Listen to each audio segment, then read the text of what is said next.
There were jungles everywhere. Humidity hung in the air. Vines crawling endless places. Dinosaurs. Homeostasis. Meteor crashed. A swirling mess. Was paradise, then darkness. With bitter cold, all jungles wilt, rotting underneath the silt. It snowed and snowed and snowed and snowed, encasing all this mess.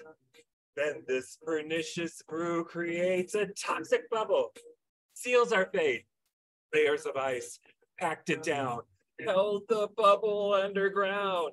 Layers of ice packed it down. Now glaciers hold it down. The air, it's warming. The ice is melting. It's warming. It's melting. The methane bubble. The methane bubble. The methane bubble. The methane bubble. It's coming. The methane bubble. It's coming. Emissions gotta stop, or it's methane pop. Emissions got to stop, or it's methane pop. The methane bubble. It's coming. The methane bubble. It's coming. Like a fart, sneak up and surprise us. In 5 minutes, pop, all life will stop. The methane bubble. The methane bubble. The methane bubble. The methane bubble. The methane bubble. It's coming. The methane bubble. It's coming. It's warming up, rising up. Here it comes. Get ready. What's that smell? Methane. What's that smell? Methane. Emissions gotta stop, or it's methane pop. Emissions got to stop, or it's methane pop. Thank you. Thanks, everybody. I absolutely loved that. I would love to get that on like my iPhone, my Apple Music, anywhere. Let us know. It's on Apple Music. Methane pop. Drop a link. Love that. Yes, please share it. Okay, if I can figure out how to do that, I will. So yeah, thanks so much, everybody. Thank you so much for sharing with us, Riri. It was catchy, and I was just bopping my head here in the background. I'm definitely going to look it up. So thanks again for telling us that it's available on iTunes Music. All right. Well, after Riri helped us get this party started, does anyone feel motivated to express themselves? It doesn't have to be a rap or poetry. If you're up for telling a joke or an anecdote, it's called open mic for a reason, and we're here to help promote creative expression. Yes, Natalie. Okay, mine is very different. Mine is going to be bad stories. I am very good at telling bad stories. So I'm going to have you pick a place and a noun and a feeling. Place, a noun, a feeling. If you want to throw some ideas into the chat, and I'll try to do a couple of these. A place, noun, feeling. I'm really bad at this. It's going to be great. Beach, dog, sparkly. Okay, I'm going to try. So one time there was a dog named Penelope on a beach, and she was running around trying to find sea glass. And she wanted to collect all the sea glass for her little home so she could put all the sea glass onto her doghouse. However, she realized that she did not have any hands, and it makes it very difficult to pick up sea glass and put it into a place. Her mouth was doing pretty well, but it was still quite difficult. So she needed to find a friend who had thumbs who could help her get her sea glass. So she walks over to this couple who are sitting on the beach. And they are a little scared at first because random dog just walking up to them. But then she tries to lead them to the sea glass and starts putting her sea glass in a bucket with her little teeth. And the people realize what she's doing.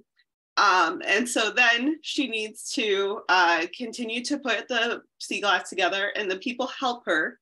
And then she leads them to her doghouse, and they have a party that night to attach all the sea glass to her doghouse. And that is the story of Penelope. I can do one more. I'm not doing Arizona State University. Thank you, Haley. U of A is better. We are from rival schools, continues. An airplane. Okay, I might do an airplane because I've never been in Chattanooga, Tennessee. I think I need to go. Okay, so an airplane, that's a noun. Do we have, or that could be a location. Is it a noun or a location? Location. Okay. I gave it as a location. Okay. Marshmallows and knitting. Okay. I'm going to try. Exasperation. Okay. So once upon a time, there was an exasperated marshmallow who was sitting on a plane just trying to knit. And it was having so much trouble because the yarn was becoming sticky, and it was so difficult for that little marshmallow to knit. And so the little marshmallow decided to try to get some help from some friends. And so she first asked the flight attendants, do you know how to knit and can you help me? They said, no, I'm busy. I need to go do my job. And so the little marshmallow was very sad. And then throughout the flight, she just couldn't get the knitting done. And they landed. And then the little marshmallow was grumpy. She was such a grumpy, exasperated marshmallow. So she walked away. And then the next time she decided to get on a train and not a plane because it's more climate friendly. And so she had so much more room to actually knit. And the train was just so nice and went through like rolling hills and everything was great and so much less carbon. And so the marshmallow was a happy little thing, and then was able to become and transform into the s'more that she was meant to be. And she knitted her little graham crackers and her chocolate, and then she got set on fire, but for the right reasons. So this is the story of Little Marshmallow and Airplane. Do we want one more or are we done? I can be done if you want. Okay. One more. Oh, one more? Maybe we go to Encore. others and we come back to you. You can come back to me too. I do not have, yeah. Let's come back to me if you need some material. Well, thanks, Natalie. I honestly have a difficult time believing that you didn't rehearse this beforehand. That was fantastic. I wouldn't say that your talent is telling bad stories. I would say that your talent is storytelling, period, because that's what you clearly showcased. So thanks a ton for that. Thank goodness that my microphone was muted because otherwise you would have been disturbed by my laughs. But thanks, Natalie, for sharing that. All right, excellent. Well, who would like to go next? The floor is all yours. And just to reiterate for our newcomers, you can feel free to express, to share a story, poem, or any other form of creative medium that you would like to share with us. So the floor is all yours. If you would like to share, please unmute yourself, raise your Zoom hand, or just raise your real hand and we'll pick you out. We have. Can I go next? Yeah. Okay. Yeah, of course. Thanks. Yeah, please go ahead, Dolores. No, we got Ainsley. She was. Oh, okay. Yeah, of course. Yeah, please go ahead, Ainsley. Okay. Hi. Okay, I just have a poem. Okay.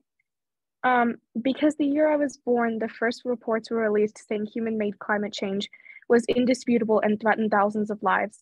My life, our lives, compromised before we uttered our first words, irreversible before we could walk.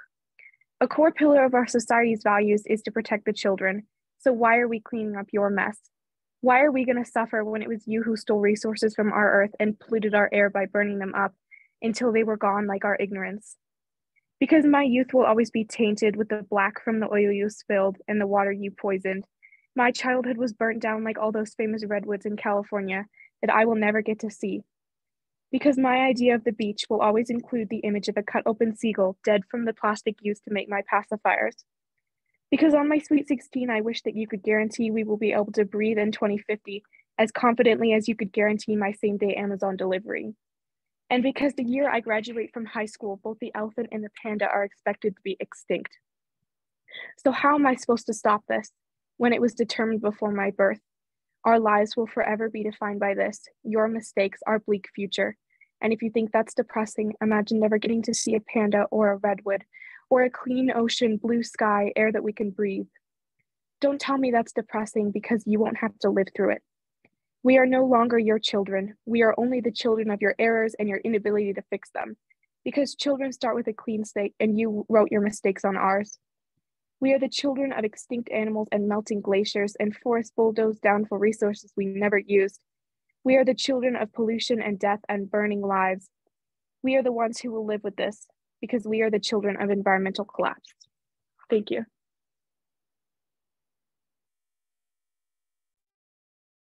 Bravo, Ainsley. That was phenomenal. Thank you for sharing. I was just snapping here. I'm like, yes, she's speaking those truths. So thank you for sharing that with us. That was really great.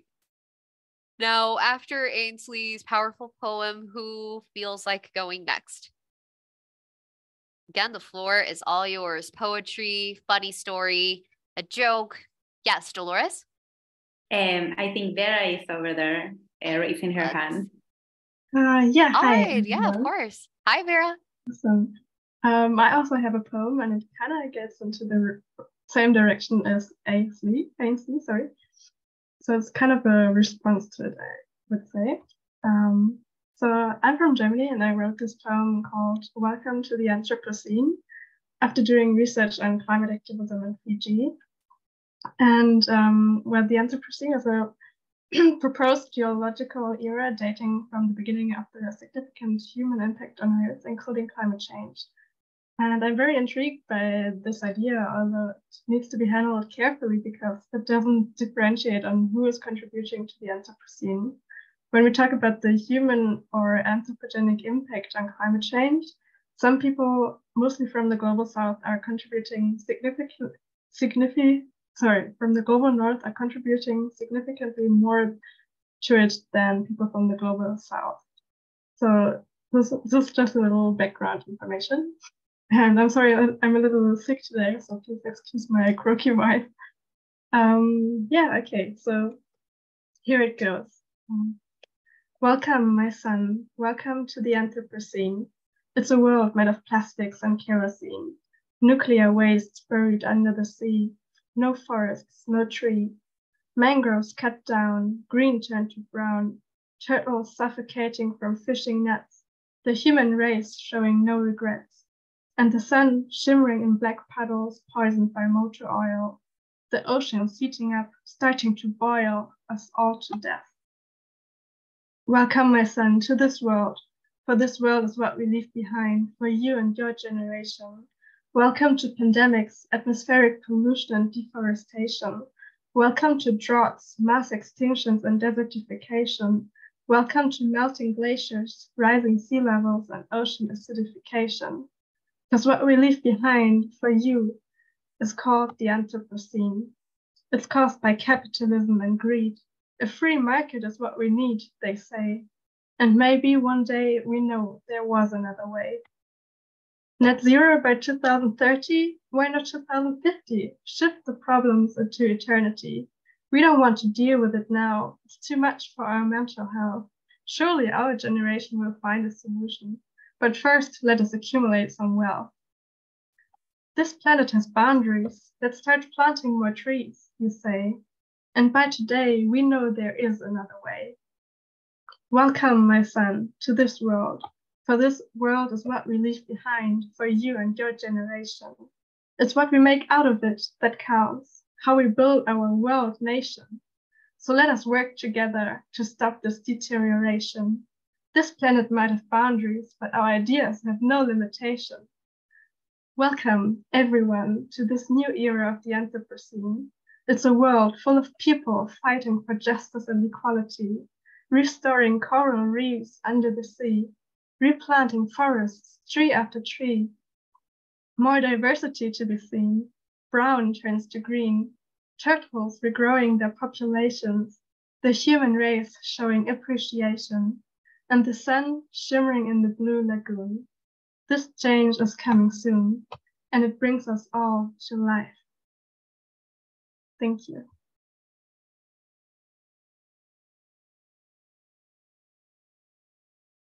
That was phenomenal, Vera. Thank you so much. I was processing so many things. Not to hear that with us. Well, excellent. Let's see. Would like go next. Raise your hand. Let's see who would like to go next. Yes, Ren. Yeah, so I have a can people hear me? Just want to make sure. Yes, all good. How's it going? So I'll probably share a poem later, but just since 2 poems have already been shared, I just wanted to share like the chorus of a song that I made back in high school. And we had like a whole like video project at my AP environmental science class that we like made like a short film that featured like a pandemic that like it hit people like 20 years later. It's kind of like prophetic almost because we had the pandemic after that. But yeah, I remember the chorus. I don't remember the rap that accompanies it, and I don't know where it is, but this like entered my head as I came into this room. So I was like, I'll share this first since, you know, we'll be singing. But yeah, it's just like 2 quick verses. I don't know exactly when, but someday soon we'll have to end the lifestyle that we lead. We're making Mother Earth bleed. Sure, they say it's simple now, but at what cost will we allow greenhouse gases in the air that push the world beyond repair? And then there's like a rap that goes into it, but I don't remember what it is. The melody in your voice, wow. I really cannot wait to hear the rest of the song. I mean, Riri, Ren, who knows, maybe a collaboration in the future, because I can see a kind of a trend with raps and everything. And again, it's beautifully done. Your voice is fantastic, and thank you for sharing that with us. All right, after Ren, we have plenty of time left. So if you would like to take it away with a poem, with a song, with a joke, whatever you would like, please let us know. Yes, Baguma. Please go ahead.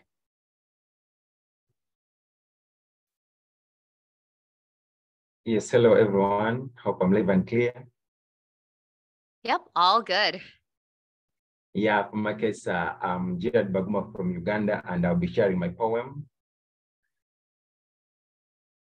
And then my poem is titled Justice for Our Mother Nature. So here we go. Oh, Mother Nature, hope it's not yet too late to nurture you again, our beautiful planet. I'm so sorry on behalf of those nature fakers that don't value you. I wish they were all naturalists like my people at the open mic night. What hurts me most is we all celebrate Nature Day and we all had the natural birth. Our governments promise us clean energy, but instead ban fossil fuels for natural gases. They have failed to protect our naturescapes. All our governments do is natter all day about how they love our people. When it comes to action, a natterjack is faster than them. What matters for them is profits at the expense of my friend Nathan. They clear our forests without considering the indigenous people whose lives depend on these natural forests. when they are in the city checking the weather forecast via an app on a smartphone, they don't try to imagine those people far away from any network, anticipating the rain or wind by looking up at the sky. Let's join the Batwa in Chisoro, Uganda, the Satere, Maui of Brazil, the Penan of Sarawaka, Malaysia, the Desana of Colombia, the Mbororo of Chad, and many more indigenous people in the fight for their homes. Kindly don't ask me of the Natufian culture of Palestine and southern Syria. Don't ask, just ask me of natural that I saw in Erakota crater in Tessa Mountain in Chad. I'm sure most of you thought of the open compensating a software of VFX and Notion graphics when I talked of Natron. Shame upon you, because me, I'm not a software developer, but rather I'm a natant.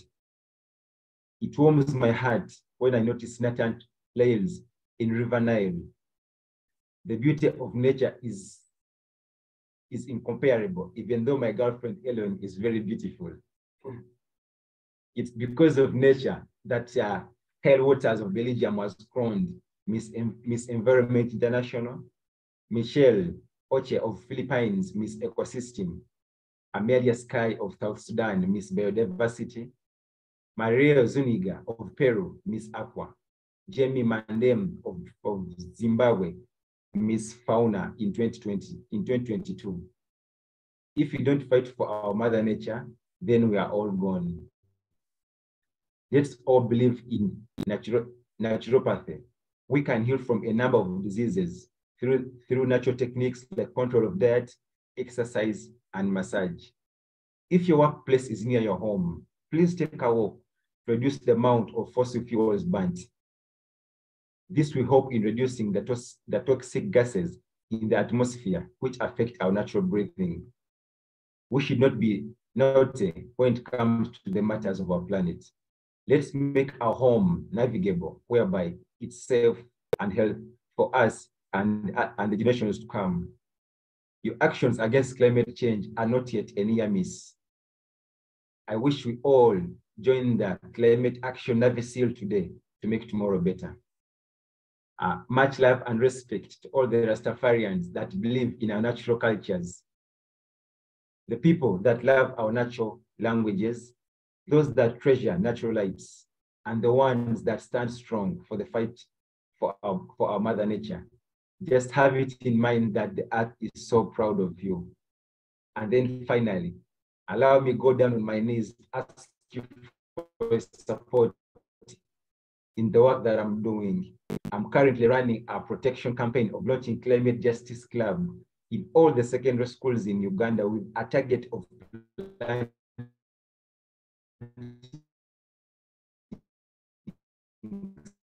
6 million trees. Your financial support of the beast and the natural trails. Thank you very much. I remind Baguma Gerard, I'm the founder of Climate Justice Club Uganda. You can follow me on Twitter at Gerard1Baguma. Much love. Much love, Baguma. That was powerful. Thank you. Please share your information, your social media accounts, websites, everything that you have. And thank you once again for showing us that there is no climate action without climate justice, and most importantly, without human rights. We cannot afford to leave any voice behind because we're all in this together. Our realities might be different, but we are all brothers and sisters who must stand in solidarity and empathy, and who must stand together, most importantly, to take collective action. So thank you for your powerful poem reminding us of that. That was incredible. And please, everyone else, if you would like, please share your social media handles, websites, because we would love to see the work that you do. Now, after that incredible performance by Baguma, who would like to go next?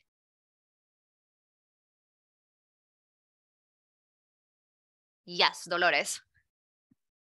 Yeah, now I can go. Hello. Okay, so I think I'm going to shift the topic a little bit and sing a song that talks about gender and gender violence. It is related, as you know, of course. And when you talk about climate change and gender together, then you have a total different kind of problems. So I wanted to sing a song that is from Tracy Chapman, who is I think you know her, but anyways, if you don't, I highly recommend you to hear some of her work. So, well, here it goes. Last night I heard screaming, loud voices behind the wall. Another sleepless night for me. You want to know good to call the police. Always come late, if they come at all. And when they arrive, they say they can't interfere with domestic affairs between a man and his wife. As they walk out the door, the tears well up in her eyes. Last night I heard the screaming, then a silence that chilling in my soul. I prayed that I was dreaming when I saw the ambulance in the road. And the policeman said, I'm here to keep the peace while the crowd is disperses. I think we all can use some sleep. Thank you, everyone. These incredible singers are going to make me cry, break my heart, make me feel hopeful, a whole combination of emotions. With that being said, thank you, Dolores, for sharing that beautiful, that poignant song. Having said that, I will pass the microphone on to Haley, who will be your moderator for the next section of our event. So thank you everyone for your attendance again. And if you have anything that you would like to share, please let us know. So I will see you. Thank you, everyone. Thanks, Gabriella. Yeah, so now passing over to me. That so far, everyone has been sharing really amazing and moving poems and songs and stories. And it really has been so special to hear from everyone on their perspectives on the world in a little bit more creative way. So with that said, if anyone feels compelled to go next, please feel free to raise your hand or unmute.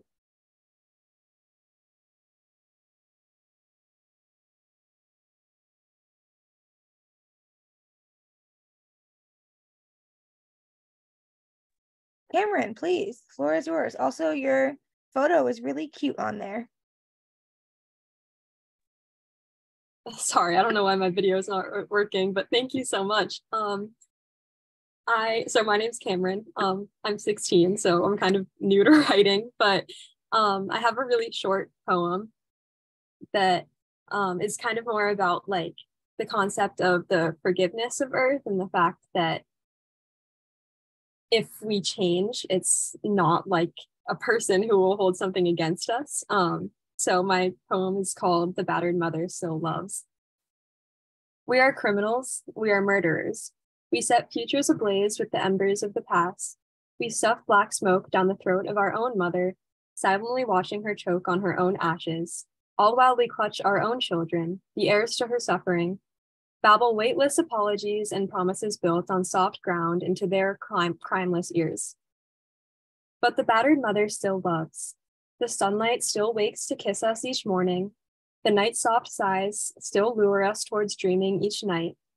The moon still calls for shimmering tides to pull laughter from our chests.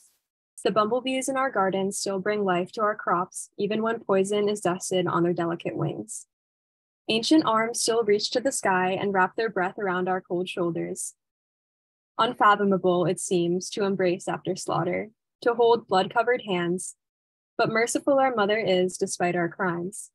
We cut her children to their knees and set ablaze their hair, but she is forgiving, because we, criminals all the while, too, are her blooms. Alongside the trees and the birds, the tall grasses and the tides, our planet is our greatest lover, we are her greatest hope.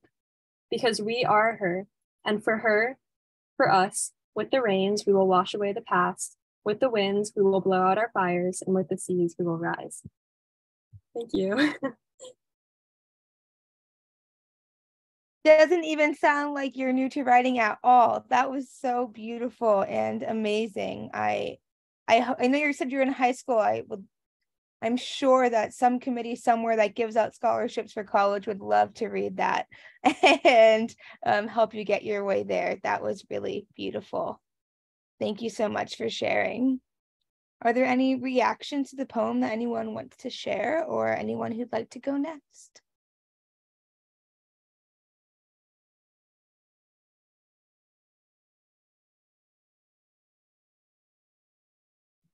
Yeah, I really loved your poem. It was really great, and it just reminds me of like when I was writing in high school, and before that even, like it's just once you start, you can't stop, even if there are breaks in between. And if nobody else wanted to go, I can share my poem that I wanted to share earlier. So I'm in North Carolina. There are rate hikes happening across our state, with Duke being the main energy provider. And so I wrote this poem right before going to testimony in the county that I was going to, which was like just a really powerful place. And I didn't like testify this specifically, but like parts of it. But this is the whole thing. It's called The Price of a Life. Power. That's what we want and what we need to be free. The power to choose our own destiny. But when companies put prices on what's essential to help charge our life force, it's hard to have the energy to advocate. So that we're not worse off than we were before. Because as prices rise, so do death tolls. As prices rise, so does the stress of our families, our households, our loved ones who cannot afford to keep up with the demands of a company that has a monopoly, no, a stranglehold on us. Prices are rising. In a time where temperatures get ever more erratic in nature, as climate change doesn't just create global warming, but causes extremes. What we desperately need is to warm our hearts in a world that is freezing out everyday citizens from the lives that they could have had and those that they deserve. Now Duke has some nerve to propose a plan that not only harms the earth, but proves that provides our sustenance, but to raise the energy rates of North Carolinians as they hide from us, as they plan rate case hearings in places that they have strategically picked to not get the public turnout that could have been. North Carolinians are being cut out of the picture and hung to dry. While Duke gets their money, people may die. When prices rise, marginalized communities suffer most. Low income families, people of color who have been historically used, abused, and kept from creating generational wealth will now have yet another obstacle in our way towards achieving stability. The NC Utilities Commission must see what's happening here is essentially tyranny. It's not just about energy prices. It's about people's well-being during the climate crisis, about the ability for people to live dignified lives without feeling the pains of energy burden. Yet when confronted with the truth that solar and wind energy is cheaper and cleaner than fossil fuels, energy companies still choose to cheapen our lives to whatever works for them, even if it kills us. As prices rise, bodies fall. So now is the time to reclaim the power to make a difference for the earth and for us all. Thank you.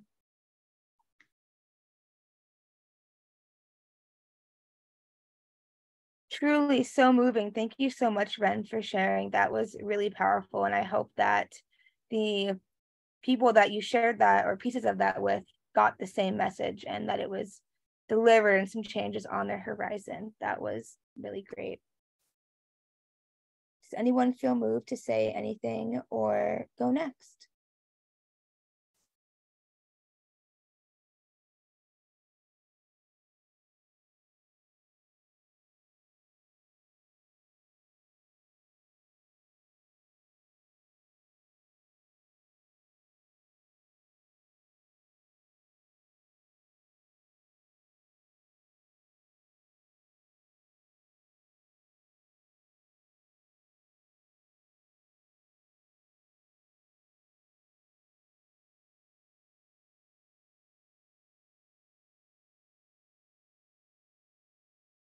Yeah, go ahead, Natalie. Okay, we can come back to silly stories with Natalie, which doesn't feel like the right poem I just presented. But yeah, these are all really amazing and I appreciate you all. So for those who have just joined, my talent, quote unquote, is to make stories up based on words you tell me. So I am going to ask you for a noun, a feeling, and a location, and then I will tell you a story. And it will be great. And then hopefully someone can go after me and make, yeah, it'll be good.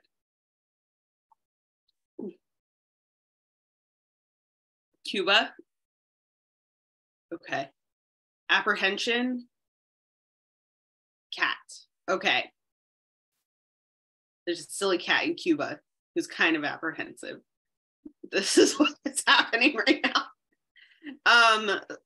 So this little cat in Cuba is named, I got stuck on my name. I'm trying to think of really cheap, well, Jello? Jello is okay. Gato? Gato means cat. we can say gato. I like that. Okay, so there was a little cat in Cuba named Gato.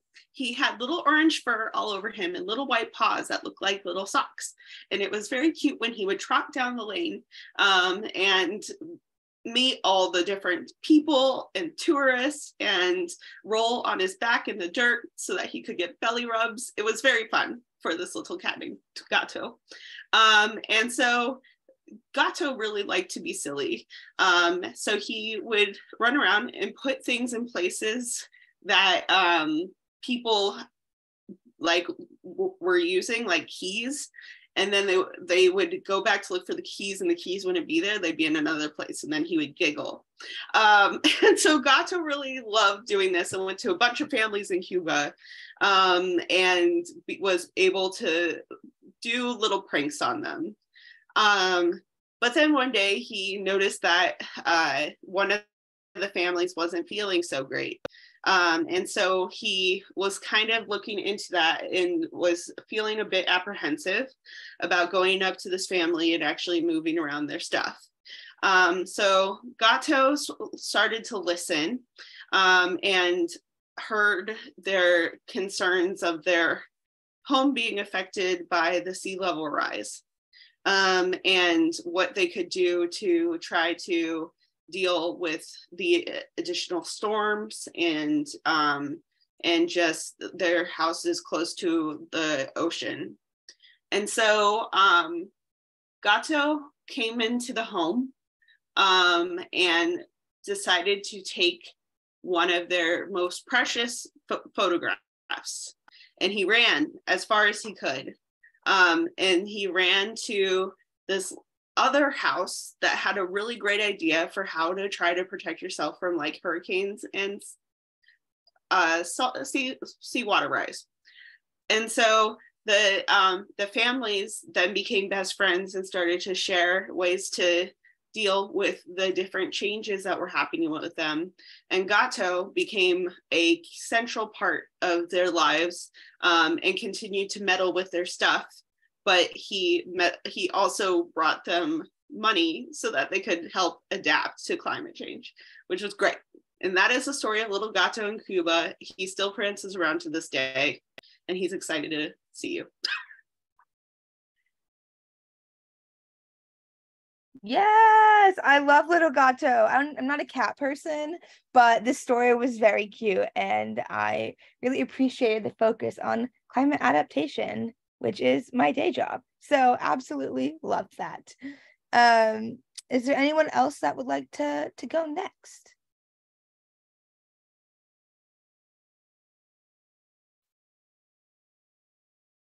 OPME. Yeah, thank you so much, Haley. So I sort of got, I mean, I wasn't planning to do this, but sort of got inspired by the amazing poem that has been shared before. And I actually had to go to my Facebook page to sort of get this poem. So I wrote it in 2020 and I called it The Threatening Change. So it goes this way. Our environment is changing faster than we hoped. A change too damaging to neglect and one too calling to ignore. We see it everywhere we turn, yet the call for action we ignore. Loud and deep are cries, yet too little the efforts to placate her. Oceans mourning the loss of our beauty and resources, yet plastic we dump carelessly, adding to our sorrow. Wildlife lamenting the fragmentation and loss of their habitats, yet our forest estates we dignify with fire and logging. We get all carried away by what we think must be at the moment, forgetting that at the present we transit into the past, giving room to the future to express itself. The future holding firm its grip, but the suspense of what it holds remains one that offers a response without having to ask. A world with rapidly growing population met with shrinking natural resources, faster than the rate of regeneration. The backdrops of climate change taking everything for nothing in frontline communities. Yet investment in fossil exploration and exploitation we see no reason to massively reduce. Discussions on decarbonizing the economy receiving a silent treatment, like the song from a lonely heart calling for affection. Are we really selfish? Okay. Guess what I'm saying is we need to do much better. We need to understand that achieving the Paris Agreement will demand climate champions of all of us. Political and business leaders need to understand that sacrifices will be required, but it would be only a small price to pay to secure a livable future for all. If we must achieve the goal of sustainable development by 2030, if food must be secured, if life below water must be sustained, and that on land meeting our daily needs, if threatened must not transit into endangered, and endangered into extinct, if we must not fail the generations to come, we need to do much more than ever. We have to be deliberate and intentional in doing what is right by Mother Nature, because this change is threatening. Remember, without a healthy environment, we cannot achieve the sustainable future we desire. Thank you.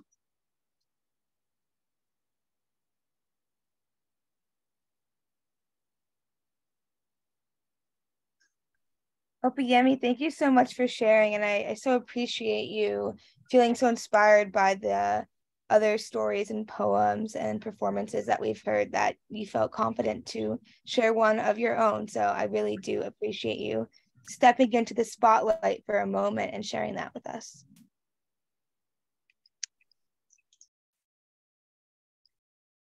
Is anyone feeling moved to go next?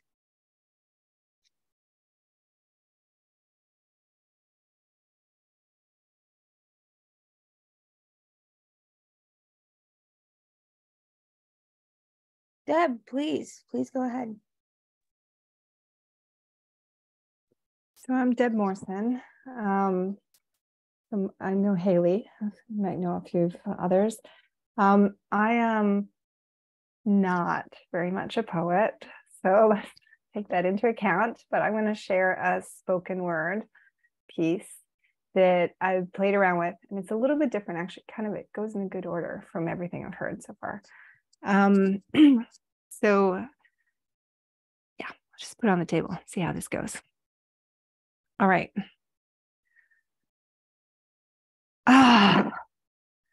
We need solutions now, everywhere, in cities, in rural communities. The world is fucking on fire. Okay, we need to work together, but all I see is how we're divided. We need to not entrench in our political rhetoric, not amplify disenfranchisement, not trigger fear. But what is hope? How do we foster it? We need to shift from despair to hope, but what is it? What can I do? I feel so small, so alone. I know that is how I'm made to feel.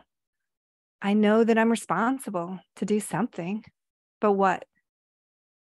Hope is in action. Bell Hooks taught me that. She taught me about hope in the face of adversity. She taught me to be humble and to be fierce. She taught me that people die in the pursuit of hope and that there is no true life without hope. Bettina Love reaffirmed that lesson. She showed me the history of Black joy, hope that is done in love and caring, hope that isn't hollow, but is in our collective struggle, hope that is in the action that seeks to change the future, to be more, to be better, to do more. Hope is something I create, and you create, and we create. It is learning about solutions of how people all around the world are doing things differently, pushing back on what is normative, being more collectively than they could be alone.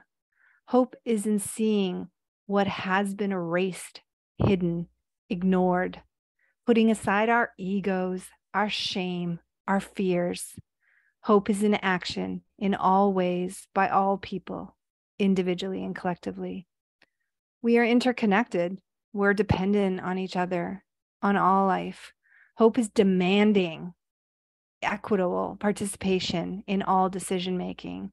Hope is providing authentic and meaningful learning for everyone at all stages of their lives and experiences, for decision makers, for parents, for each and every person on the planet.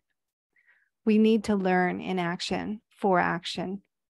Humans are so intelligent. I have hope we are intelligent, that we can act using our intelligence.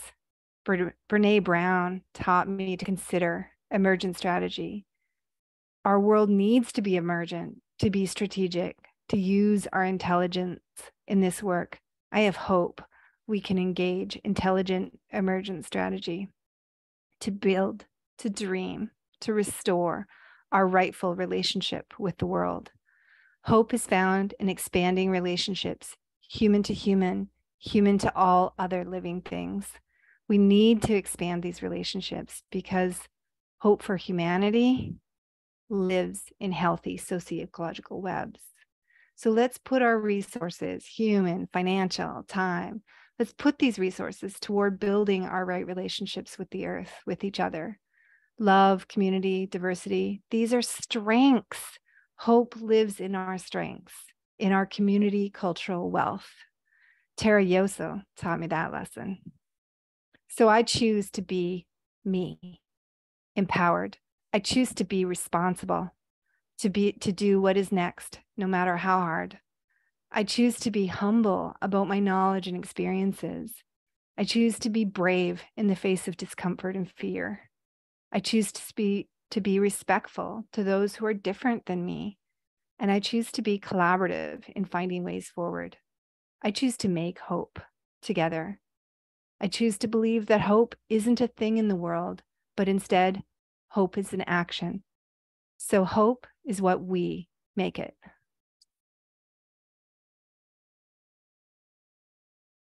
Deb, that was so moving and incredible. And you said in the beginning you're not a poet, and I yet again raised you that you are. And that was really just so amazing and moving. And I love that you pulled out the different lessons you've learned from various practitioners. That really is powerful and gives me a lot of hope. So thank you for sharing that.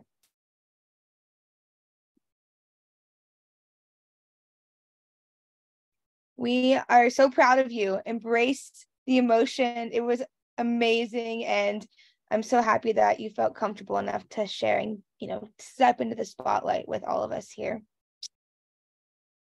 I don't know how anyone's going to follow that, but I haven't gone yet and I could go. I am not a creative person, and I know I've just braced everyone that they can't say that, but mine is going to be funny. Today, we will be talking about 6 climate villains, but in the form of the Disney edition. Let me see if I can make this present as intended. Presenter view.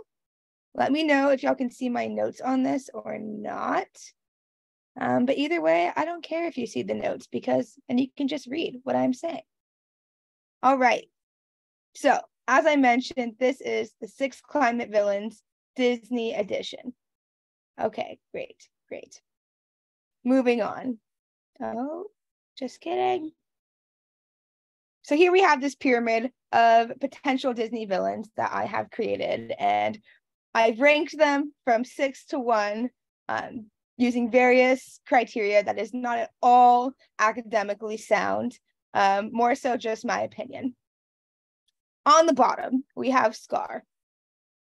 Scar is from The Lion King and is known for just lying his way and rejecting all opportunity to the top, and really just doesn't care about anyone but himself. But he might make you think that he cares about you for a brief moment, and you might want to change your opinion. But in the end, we know that Scar is a bad guy.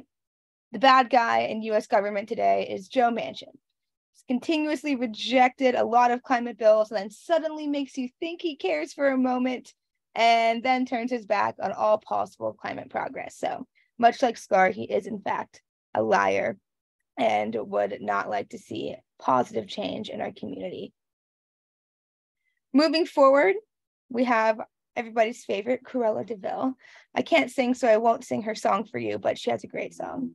Much like the fashion icon she is, Cruella de Vil is also very like Shein, a fast fashion company, or really any fast fashion company. She's known for stealing dogs and breeding them to make these elaborate Dalmatian coats without any care or respect for humanity, for nature, or for our lovely beloved dogs. Much like Cruella de Vil, Shein is known for quick, cheap, and stolen ideas, and also its violation of labor rights and greenwashing under the Shein Cares, which is all bad for people and the planet, much like our nemesis here, Cruella de Vil. On our next position in the pyramid, we have Gaston.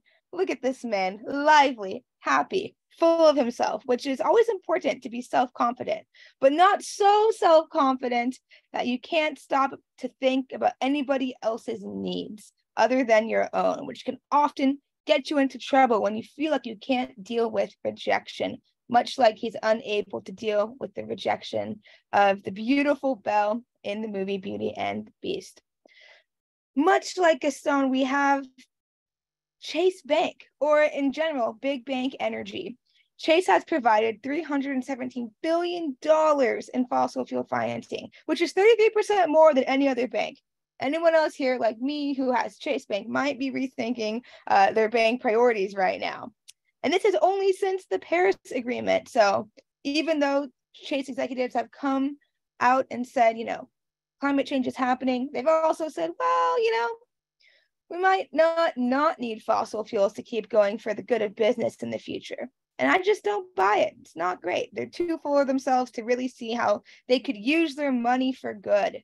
And that hopefully will happen in the future if they hear some of these amazing poems that y'all have shared today. Next up, we have Syndrome. And this guy is a little, kind of flies under the radar, but he's actually from the movie The Incredibles, for those that don't know. And his claim to fame is that he was snubbed by Mr. Incredible as a kid and thought that he would have superpowers, but realized that he didn't and couldn't accept this fact. So although he could have been bred for good to help the community and share good information and keep Mr. Incredible safe, instead he became a villain. Much like our News Corp and Fox News, which have great potential to share news and use their reach for good in our community, but instead, in 2019, 80% of their climate coverage on Fox News was steeped in climate denial. And the CEO claims that his company does not even support climate denial, much like Syndrome, who's like, I'm only here because I don't like Mr. Incredible, but really are his motives deeper than that? Who is to say? And so instead of spreading good news and helping our communities, Fox News is really out here acting like Syndrome, spreading lies. Next on the pyramid, we have this evil character from Mulan who is Shan Yu. I don't know if I'm pronouncing it right, but I did Google it and hopefully that was close. And he represents big ag and the dairy industry in general. So we've had big bank energy and now we've had big ag and dairy energy. And he is known for being very elusive and kind of just beating to the tune of his own drum and going out there and wiping out everything in his way, much like Big Ag, like Cargill and Koch Industries, wipe out our forests. And as he's in Mulan, his goal is genocide of people. Big Ag's goal, in my mind, is genocide of our forests.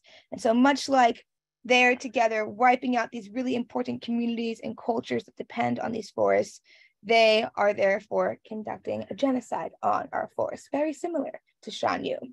And to that point, they really only care about profits and agriculture and money. And that's just straight up not right.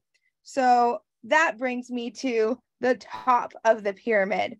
On top of the pyramid, coming in first place, is our least favorite villain, possibly the worst of all time, Jafar, also known as big fossil fuel companies, in this case, ExxonMobil. We've had big bank, big ag, and now we have big industry.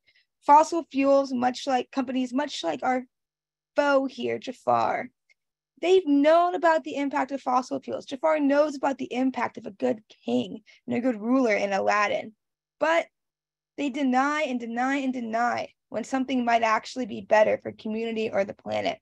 Yet they somehow make you think that you could be the problem and that it's really your perspective and not the actual impact of their work that is causing all of these horrible things to happen in our communities. So much like Jafar, ExxonMobil is known for lying on climate change. They've known for more than 40 years about the impact of their actions on our planet and our people. And somehow, yet they still get away with prioritizing profit over all of us. Interesting. Which brings me to the whole overarching pyramid of climate villains for today and their Disney villain counterparts.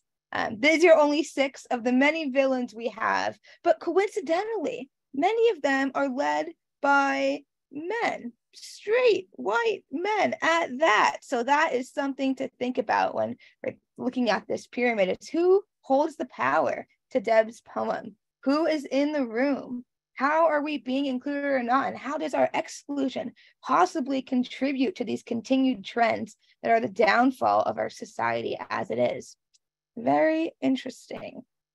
With that said, thank you. And a quick thing about my sources, because though it's not academic, we do have to cite where this photos came from. And here we are. So thank you all for taking part in my Disney and climate villains story of the day. Woo!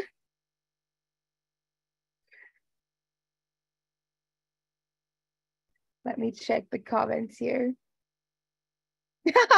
There can be plenty more where these presentations come from. I had a really hard time picking only 6 things to talk about and only 6 villains. Maybe I'll switch it next time and do climate heroes. A little reversal. But anyways, thank you all for enjoying my presentation. With that said, is there anyone else that feels moved to share after that?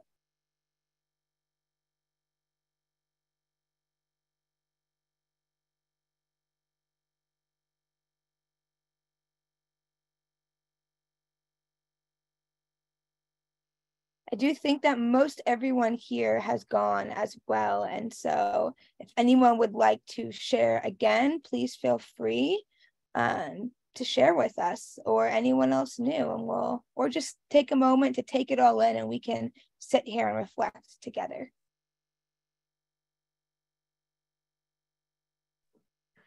Deb's poem kind of reminded me of a poem that I wrote called Your Side and Mine. So I don't know, kind of, would it be cool if I shared that, I guess?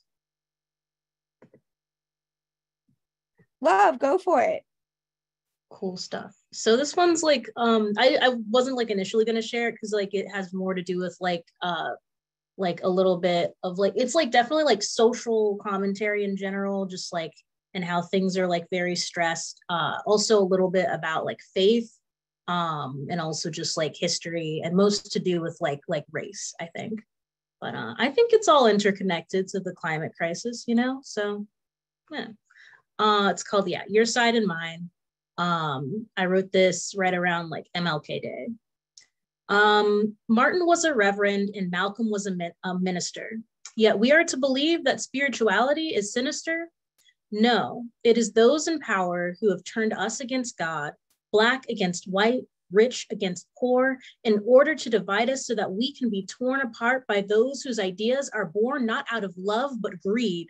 What we desperately need is to come together in a time so divisive, I feel indecisive on whether or not I can walk out my front door, whether I'm still while still feeling safe, without feeling hate. As we watch the news gravitate toward tragedy after travesty, but tragically, the most heinous crimes don't seem to be picked up by the news feed. Why is it that I only learned in my 20s of the massacres that occurred on the soil that I was raised and where I live today? What must I ask and learn so that when I say, I understand my history, that I'm not also lying in a way? Because I have learned as I've grown that not everything that I was shown to me in school was the full picture of America's past. We're just playing that rat race as if every breath is our last, racing towards a finish line we keep drawing further and further in the sand, silently embellished with the words, equality comes first, but responsibility comes last. So I call upon my ancestors who they've tried to erase, Black faith leaders of the past who understood the stakes, and the Lord himself who unites us in grace. Lord, please guide us as we defend against those who would rather take your name for themselves than to take the true teachings that you have given us. Instead of taking your name in vain and vanity, I ask that you, yes, you, really look at humanity and try and find the honest, hidden truths deep inside our history, our environment, and the lies that hide inside our own hearts. For every human heart beats the same as you and I ask you to love your neighbor rather than hate the differences that create this divide. You see, spirituality is not the thing that needs to be denied. It's the broken rules and regulations, the toxic congregations, the fascist mindset in our nations that demands we must pick a side. And that's that poem. The talent. Oh, Ren, you're so moving. That was so absolutely incredible, and definitely makes me reflect on even my own education here, as someone educated in the United States, where I know there are many, many gaps. And so thank you so much for sharing that. Very powerful.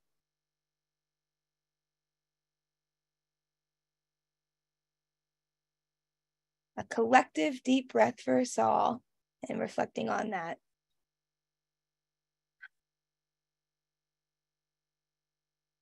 Thank you for sharing. How are people feeling? Is there anyone else that is feeling moved to share more or step into the spotlight for the first time? There's no pressure to make this last also a full 2 hours if we feel content and, you know, good about what we've shared and everything. And so please also note that as well.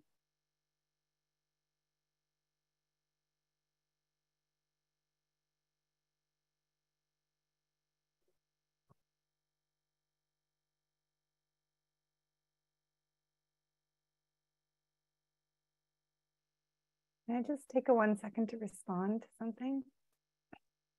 I just wanted to name too that, I don't know, how old am I now? 52? Okay. And I had to hunt for that type of history that Ren is talking about that gets erased. And yeah, so that's a travesty that we have. And that's just in my own place. To find it from across the world and know it is also equally, if not more, challenging. So thanks for naming that. Very powerful.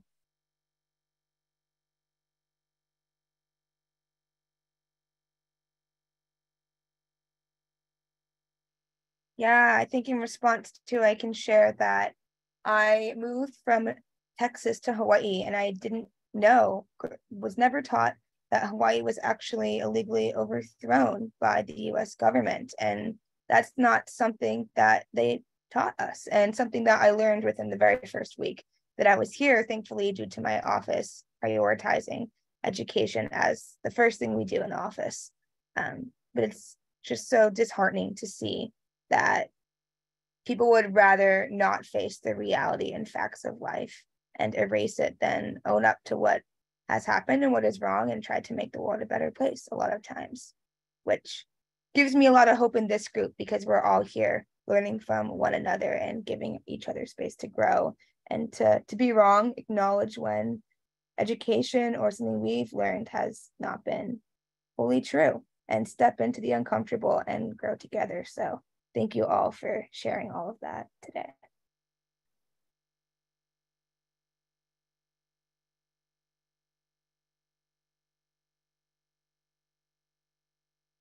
All right.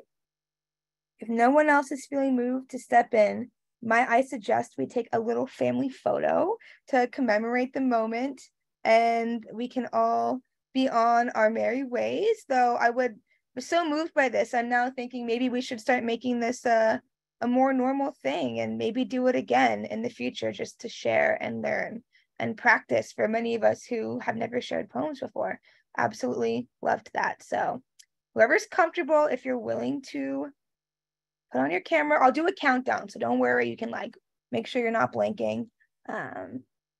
Monthly, oh my gosh, monthly campfire, I love that name. Ruth, please tell me you wrote that down somewhere. Absolutely love. All right, for anyone who wants to put on their camera, I'll give about like 10 seconds.